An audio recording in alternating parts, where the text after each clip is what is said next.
Now I'm just going to explain all about water quality for you. Besides temperature, the main thing a cichlid hobbyist needs to be concerned about is pH. Now this is not a big issue. Basically what we need to know is what pH does your fish like, and make sure that the pH of the fish which you're purchasing to go into your aquarium like a similar pH to the fish that you've got. With time, your aquarium tends to go acidic because the respiration from the fish and bacteria and waste produced by the fish will make the water acidic. Now typically most town tap water tends to be alkaline, so watch when you're doing your water changes that you don't shock the pH of your fish.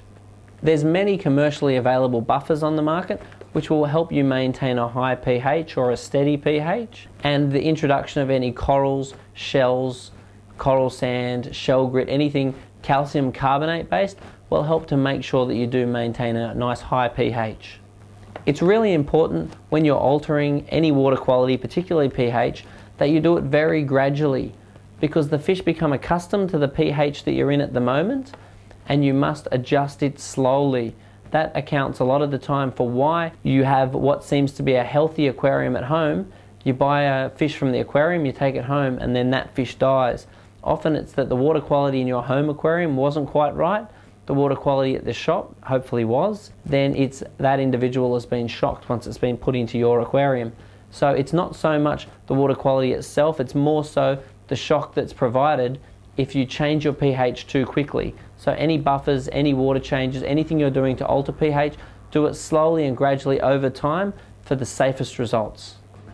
Now essentially all the waste that goes into your aquarium comes from the fish food that you feed. So if you feed too much food in your aquarium, that is the only way that you're basically going to have too much waste in the aquarium.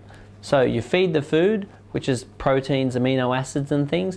The fish will hopefully consume most of the food and will produce waste in the form of ammonia. Now the ammonia is released into the water or as a gas, and little bacteria grow in the filter, on the glass, on the rocks, on the gravel, on any hard surface, and this little bacteria called nitrosomnious bacteria will break the ammonia down into nitrite. Then nitrite is still quite toxic to the fish, ammonia being very toxic to the fish, which is the waste from the fish, then gets broken down by nitrobacter into nitrate.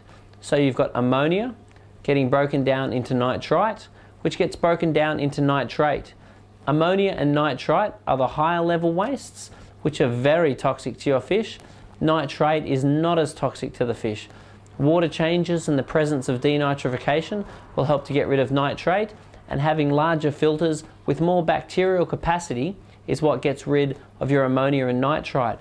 The only time that you really need to be concerned about any of these organics in an aquarium is when you're putting in your fish too quickly.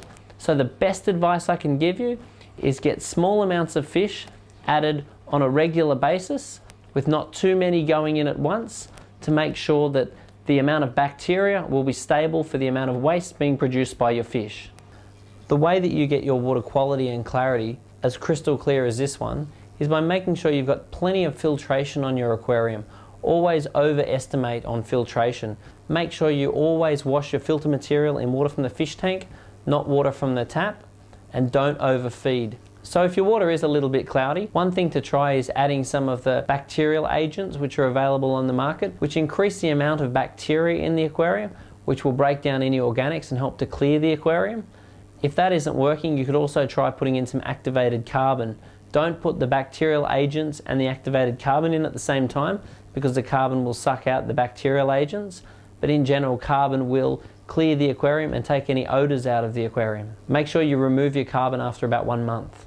One of the great things about a cichlid tank is algae is rarely a problem. Now there's various catfish and various cichlids that actually eat algae.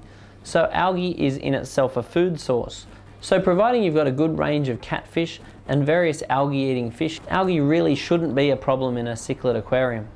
So the key to having a crystal clear aquarium like this one is having plenty of filtration, plenty of aeration. Don't clean out your filter material with tap water, clean it with water from the fish tank, and don't overfeed your fish or have your lights on for too long a period of time.